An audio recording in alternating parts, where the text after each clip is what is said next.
우리는 믿음 생활을 한다고 얘기합니다. 그것이 이제 교회 생활이고 신앙 생활인데, 엄격하게 좀 따져보자면은 신앙 생활이죠. 근데 어느덧 교회 다니면서 신앙 생활 하다 보니까 교회 생활을 하게 되는 경우가 참 많습니다. 교회를 다니면서 쳐다보아지는 것들이 참 많습니다. 교회에 있는 사람들이 보이고, 교회에 있는 십자가가 보이고, 교회에 있는 벽시계가 보이고, 그러면서 사람들은 그것들을 쳐다보면서 이야기합니다. 십자가가 조금 기울어져 있네. 또 사람들이 자기 시계와 교회 벽시계를 비교해 보면서 교회 시계는 조금 늦네. 사실 시계의 값이 10만 원도 안 넘는 시계인데 내 시계의 정확성을 더 신뢰하는 것 같고요. 사람마다 각자 처지가 있기 때문에, 또 보폭도 다 길이가 다르게 속도가 다르기 때문에 예배에 찾아오는 시간도 다 다르기 때문에 다 다르지요. 근데 저 사람은 꼭 2부 예배 때만 나오네. 이런 궁금증이, 이런 관찰이 좋은 것으로서 되면 되는데 사람이 그렇지 않아요. 항상 이렇게 부정적으로 가게 돼 있습니다. 그래서 우리는 교회 생활을 하면서 각자 자기의 판단을 만들어 놓고 그거를 신앙으로 만드는 경향이 많이 있습니다. 그게 믿음의 척도가 되어버리죠. 사실 유대인들이 그런 것들을 많이 만들어 놨습니다. 예를 들면 안식일은 거룩하게 지켜야 돼. 안식일을 거룩히 지키라는 십계명의 말씀을 따라서 그들이 이 말씀을 정확하게 좀 잘 지키기 위해서 600개가 넘는 안식일 규칙을 만들어 놓습니다. 그거 다 외우지도 못하겠어요. 사실 예수님 공생의 기간에 그런 일이 있었지요. 안식일 날 왜 길에 있는 밀 까서 먹느냐? 왜 안식일에 병든 사람을 고쳐주느냐? 고통 가운데 죽어가고 있어.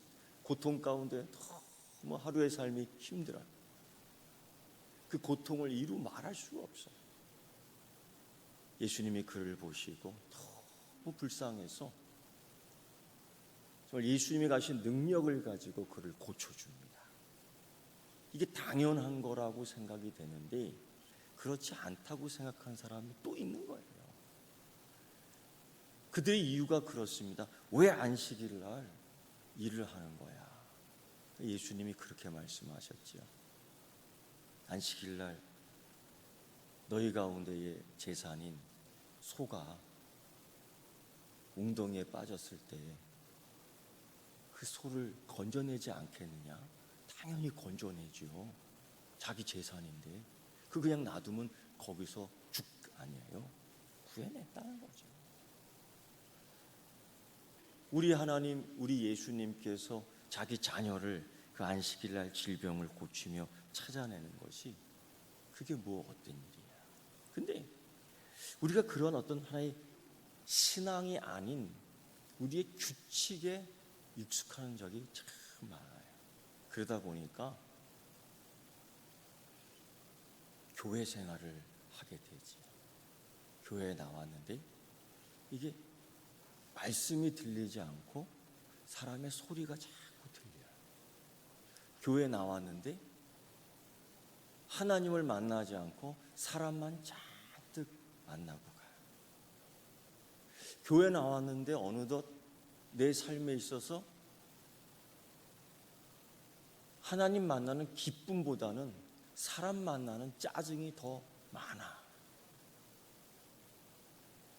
이런 경우가 있다라는 거지요. 이때 스스로 자각해야 됩니다. 내 영성이 지금 이 교회 생활에 익숙해 있구나. 내가 하나님 만나는 믿음 생활을 해야 되는데 이게 어느덧 내가 너무 익숙해진 신앙생활, 교회 생활에 푹 빠져 있구나. 자각해야 돼요. 우리가 잘 알고 있는 사도 바울이 중생하기 전 이런 것들을 참 자랑했습니다. 나는 8일 만에 난지 할례를 받고, 나는 정말 베냐민 히브리인, 나는 정말 율법으로는 흠이 없는 자다. 이런 거를 계속 자랑했어요. 자랑할 만하지요. 우리 그런 자랑 하잖아요. 나는 모태신앙이야. 우리 아빠가, 우리 엄마가 예수님을 믿었고, 나는 배 안에서부터 믿고 나왔고, 우리 할아버지도 저기서부터 예수 믿었어. 이거 정말 자랑할 만한 겁니다. 그런데 그건 그냥 자랑이에요. 그런데 너의 신앙은 어때? 너의 믿음은 어때? 반대로 또 이런 분들이 있죠. 나는 그냥 나 혼자만 믿어. 우리 집에 믿는 사람이 아무도 없어. 난 신앙생활이 좀 어려워. 힘들어. 난 기도도 잘 못해. 난 성경책도 요한복음 3장 찾으려면 10분이 걸려. 그게 어디에 있는지 몰라. 그게 왜 반대적으로 부끄러움이 됩니까? 근데 우리는 그렇게 빠져드는 거예요. 나도 모르게. 알게 모르게 우리가 신앙생활하는 것이 아니라 교회 생활을 하는 거예요. 우리가 알게 모르게 어디 익숙하냐면 하나님 만나는 기쁨이 아니라 사람 만나는 짜증에 익숙해 있다고요. 그거를 알았던 사도 바울이 이런 자랑은 했지만은 로마서 7장 21절 이하의 말씀을 보면은 사도 바울이 이런 얘기를 해요. 아마 중생하기 전 자기의 고백일 겁니다. 오라 나는 공관 사람이로다. 이 사망의 몸에서 누가 나를 건져내랴. 빌립보서 3장 5절에서는 그렇게 자기를 자랑하거든요. 자랑할 만한 것이 있습니다. 베냐민 지파입니다. 이게 뭐냐면은 이스라엘이 부족 국가에서 왕조가 형성되고 국가적인 형태를 만드는데 가장 기여한 사람이 누구냐? 첫 왕인 사울 왕입니다.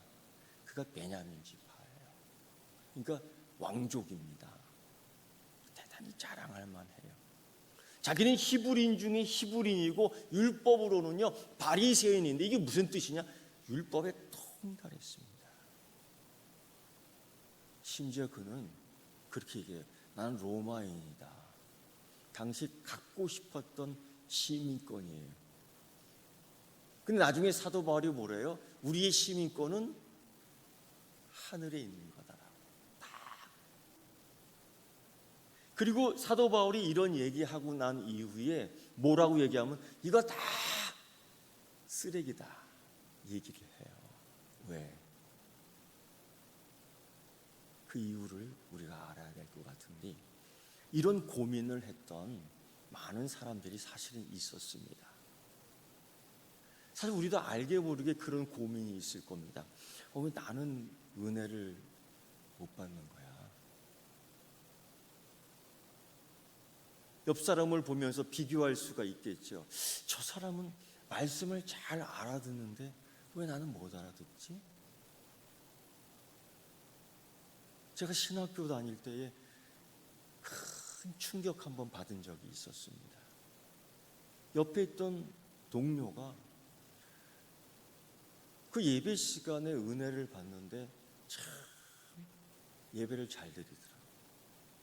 아멘을 참 잘하고 말씀을 알아듣고 그 말씀 속에서 그가 은혜 받는 모습들이 보여요.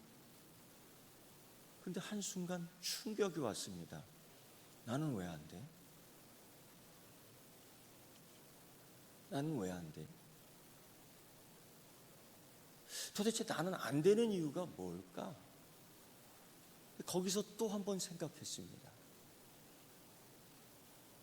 저러는 가운데 저는 천국에 가고 나는 천국에 못 간다고 생각을 해보세요. 그런 상황 속에서 이게 대학 1학년 때 경험했던 충격입니다.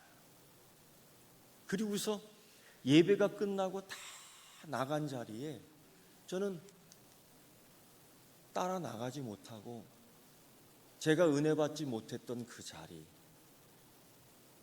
이게 비교되는 그 자리에 험히 앉아서 생각했어요. 나는 왜 이럴까? 이유가 뭔가?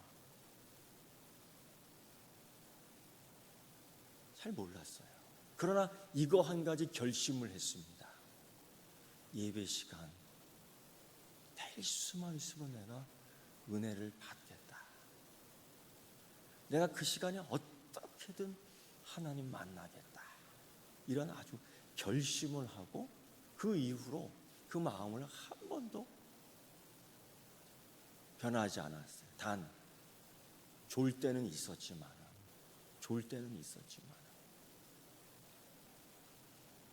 우리의 믿음 생활이라는 게 그렇습니다. 항상 기쁘지는 않지만, 항상 할렐루야라고 할 수는 없겠지만은, 그래도 우리는 하나님 만나러 오는 믿음이 있어야 될 줄 믿습니다. 그리고 이런 더운 날 사람을 보며 짜증내는 것이 아니라 하나님을 만나며 감사해야 될 줄 믿습니다. 그런데 이게 그렇게 되지 않아요. 이 니고데모 이 시절에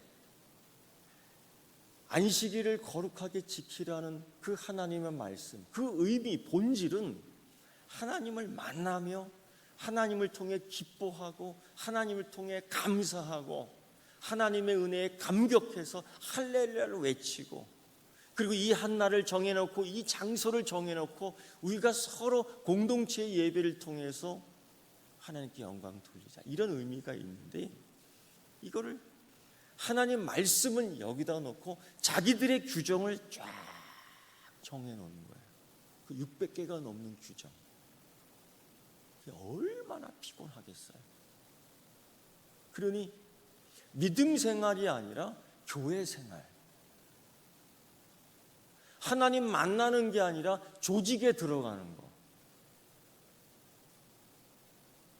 우리가 남전도회, 여전도회, 안수집사회, 기타 등등이 있지만은 이게 사실 교회보다 앞서면 안 돼요. 이것이 하나님 만나는 것보다 더 중요하면 안 돼요.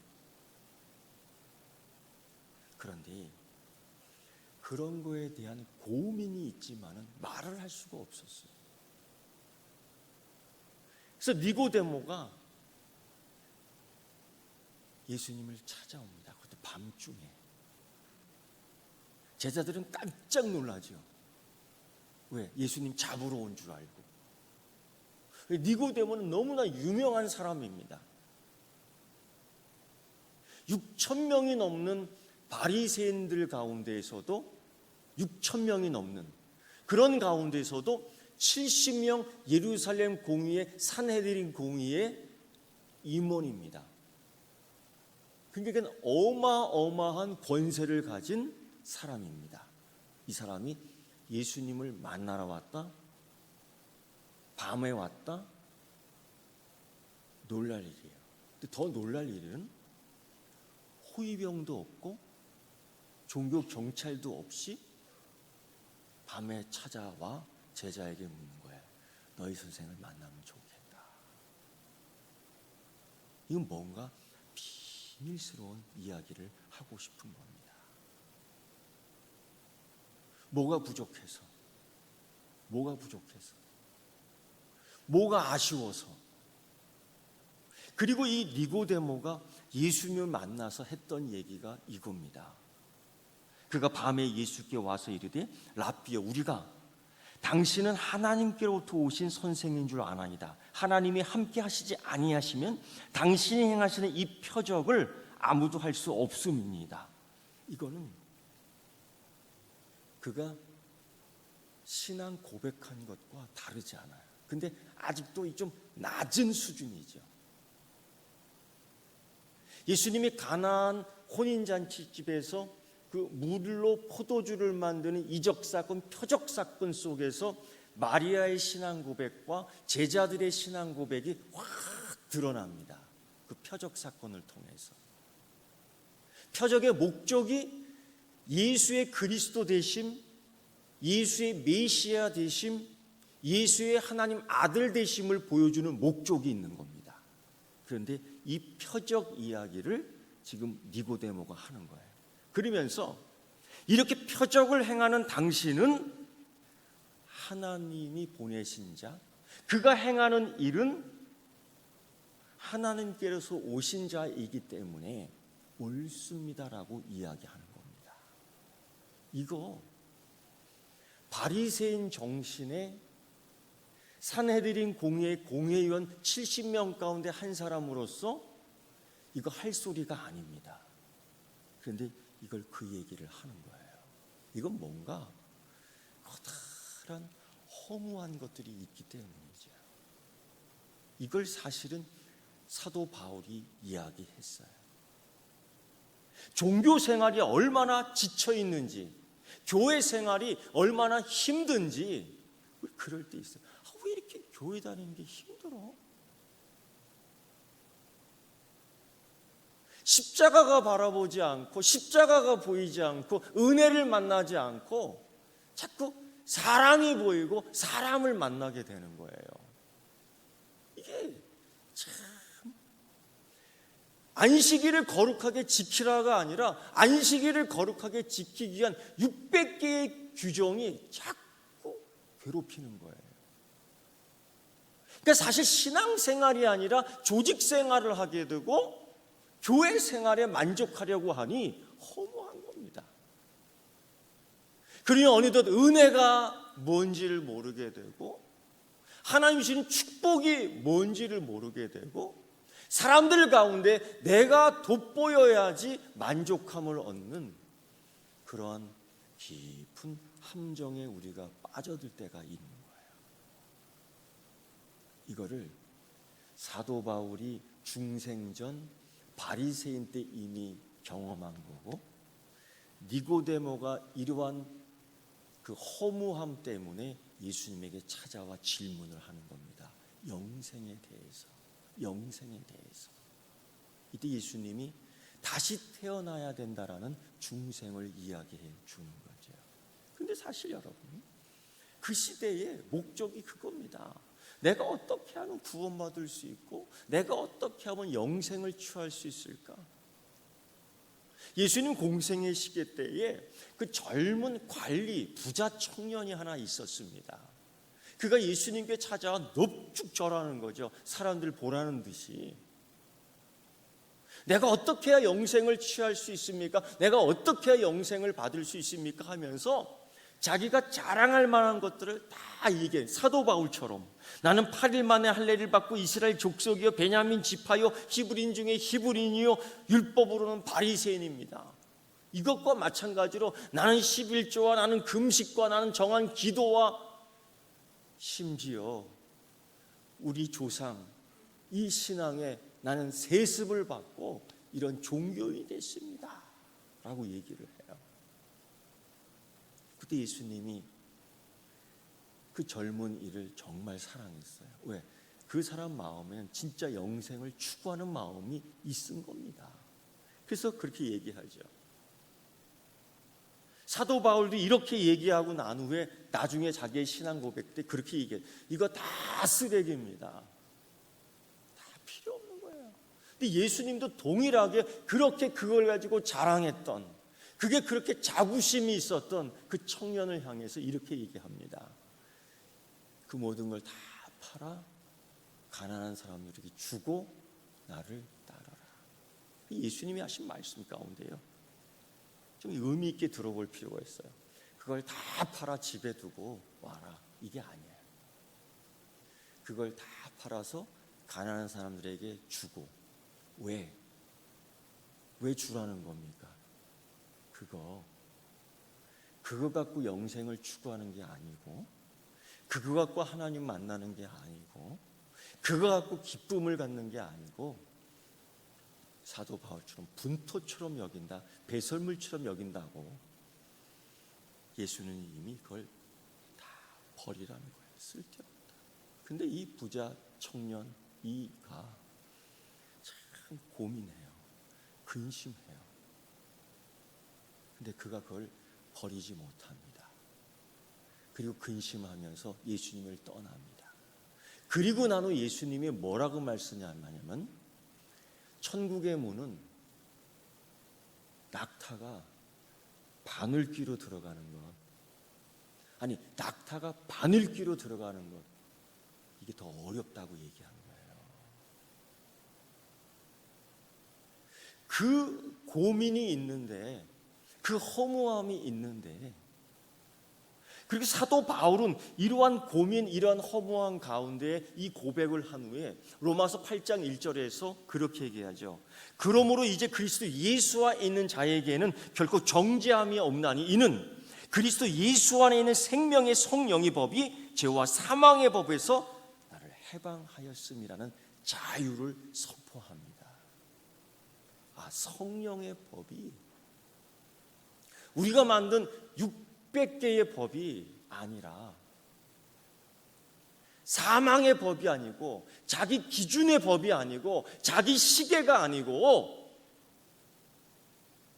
이 성령의 법이 나를 자유케 하는 거구나라고 깨닫고 그걸 외쳐댑니다. 근데 이 고민을 지금 니고데모가 하는 거예요. 우리들은 스스로 규정을 지켜놓고 신앙생활 이렇게 해야 돼, 신앙생활 이렇게 하는 게 잘하는 거야 라고 말들을 하지만은 어느덧 그 습관에 지쳐 있어요. 그럼 보니까 사정이 다 있어요. 어떤 분들은 5분 늦게 오시는 분이 있고요, 어떤 분들은 5분 일찍 오시는 분이 있고요. 다 사정이 있어요. 오늘 어떤 분은 흠뻑 젖어 갖고 왔고요, 저분은 왜 이렇게 말리지도 않고 왔어. 다 사정이 있는 거예요. 비가 갑자기 떨어졌거든요. 그것도 모르고 자꾸 얘기하는 겁니다. 알지도 못하면서 자기가 놓은 규정에 빠지는 거예요. 그러니 얼마나 이 습관에 지쳐 있겠습니까? 내가 하나님 되는 능력은 없는데 내가 하나님처럼 규정을 만들려니 이게 얼마나 힘들겠어요. 니고데모가 그런 지침에 빠져 있는 거예요. 6,000명 되는 바리새인, 아니 거기에 수만 명 되는 유대인들이 있는데 자기가 스승이라고 70명 되는 사내들인 공의의 회원이 되어 이걸 관리하려니 얼마나 힘들겠어요. 그런데 자기 문제도 지금 해결되지 않는 거예요. 어떻게 해야지 영생을 얻을 수 있을까? 그 예수님의 표적 사건을 보면 분명히 하나님께서 보내신 분인 줄 알겠는데, 스스로 그리스도라고 고백하자니, 스스로 메시아라고 고백하자니 풀리지 않은 수수께끼는 너무나 많고, 머리로는 고백이 되는데 마음으로는 고백이 되는데 입술로는 시인이 안 되니 답답한 거죠. 낮에 찾아와 얼마든지 신학적 토론, 신앙적 토론을 할 수 있겠지만은 남의 눈이 무서워, 남의 시신이 무서워 밤에 몰래 찾아와 할 수밖에 없는 이 니고데모의 처지, 이 신앙생활이, 이게 믿음 생활이, 이 교회 생활이 그렇게 불편해. 이유가 뭔가? 이유가 뭘까? 이게 내 잔이 비어있기 때문입니다. 내 잔이 비어있기 때문이에요. 그래서 그렇게 잘났던 다윗도 하나님 앞에서 뭐라고 고백하냐면, 주님, 내 잔이 비었나이다. 주님, 내 잔을 채워주시옵소서. 이렇게 고백하거든요. 니고데모가 그런 고민 가운데 있을 때에 예수님께서 그렇게 얘기합니다. 진실로 진실로 내게 이르노니 사람이 거듭나지 아니하면 하나님 나라를 볼 수 없느니라. 근데 이게 뭔 뜻인지 이해를 못해요. 거듭나야 돼? 다시 나야 되는 거야? 내가 이렇게 늙은데 엄마 뱃속에 또 들어갔다 나와, 이게 가능한 일이야? 엉뚱한 얘기를 하는 겁니다. 이때 예수님께서 또다시 진실로 진실로 내게 이르노니 사람이 물과 성령으로 나지 아니하면 하나님 나라에 들어갈 수 없느니라. 그리고 그런 예수님과의 깊은 대화 속에 니고데모와 예수님은 헤어집니다. 그리고 다시 살아서 만났다는 이야기가 복음서에서 나오지 않아요. 그런데 이런 일이 있었습니다. 예수님을 감시하라는 종교 경찰들이 왔다 갔다 하면서 그 산헤드린 공회에 보고를 하는데, 그 보고하는 종교 경찰들도 예수님의 말씀과 선한 일들을 보면서 감동을 받아 그 감동하는 것들을 이야기하는데, 솔직하게 그 관리들이 욕을 해대는 거예요. 너희들도 물들었느냐 이놈들아. 욕을 하는 거예요. 이때에 누가 등장하냐면 그때 니고데모가 등장하면서 이런 얘기를 합니다. 우리 율법은 사람의 말을 듣고 그 행한 것을 알기 전에 심판하느냐? 이게 요한복음 7장 51절의 이야기입니다. 우리 율법이 사람의 말을 듣고 그 행한 것을 알기 전에 심판하느냐? 이게 예수님을 변호하고 예수님 말씀 듣고 은혜 받은 자의 보고를 변호하는 입장이에요.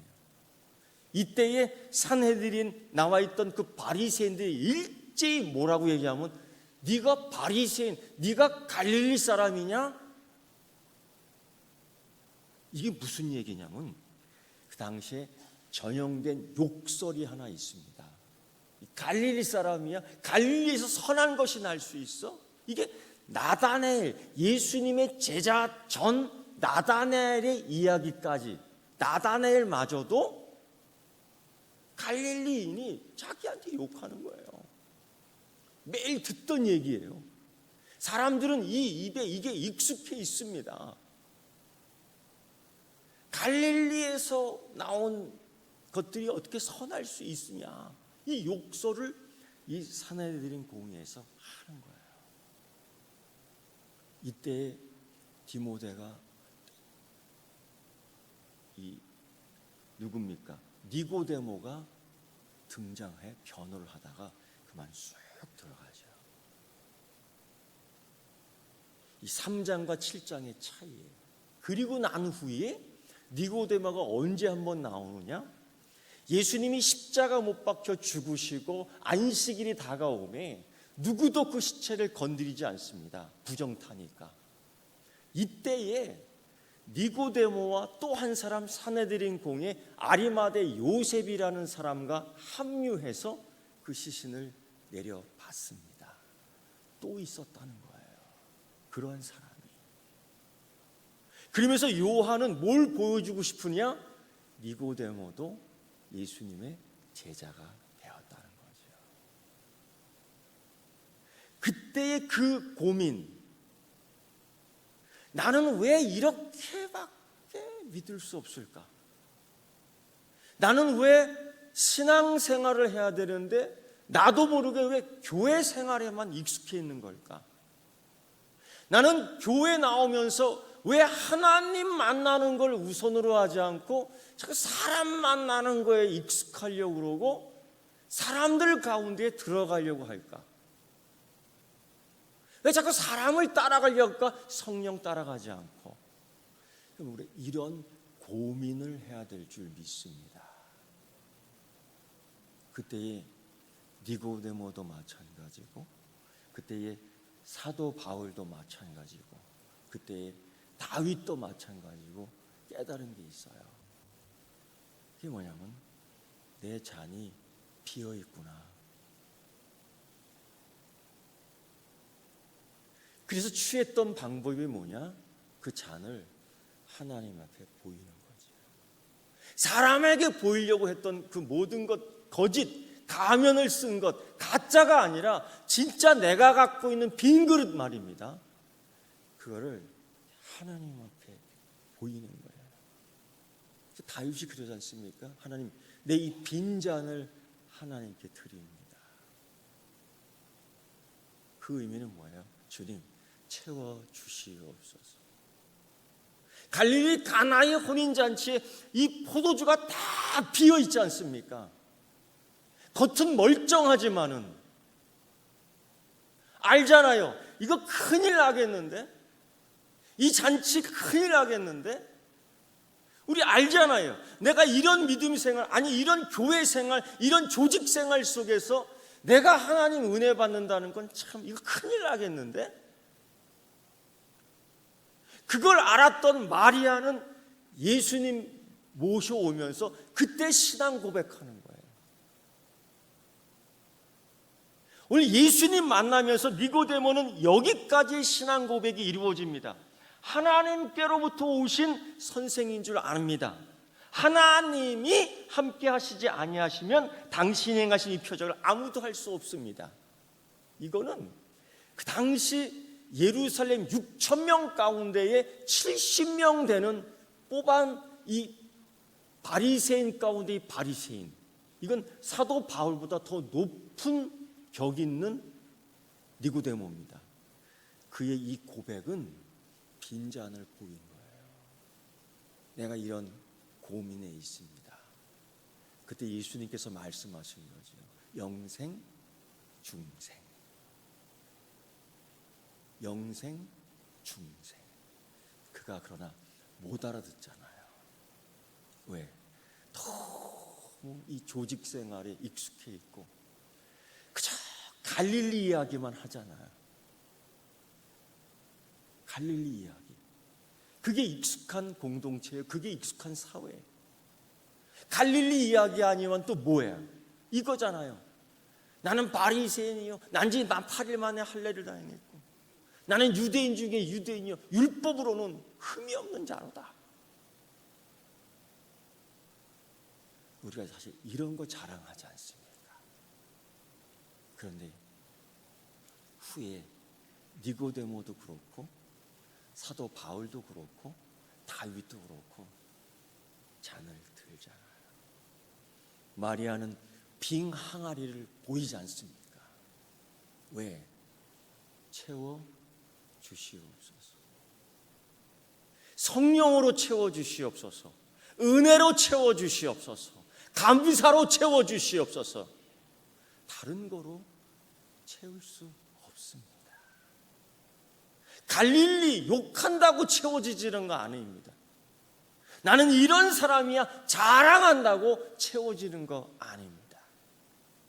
하나님 앞에서 내 빈잔을 올려드리는 여러분, 그리고 그 잔에 하나님의 은혜를 채워가는 여러분 되기를 축원합니다. 기도하겠습니다. 하나님 아버지,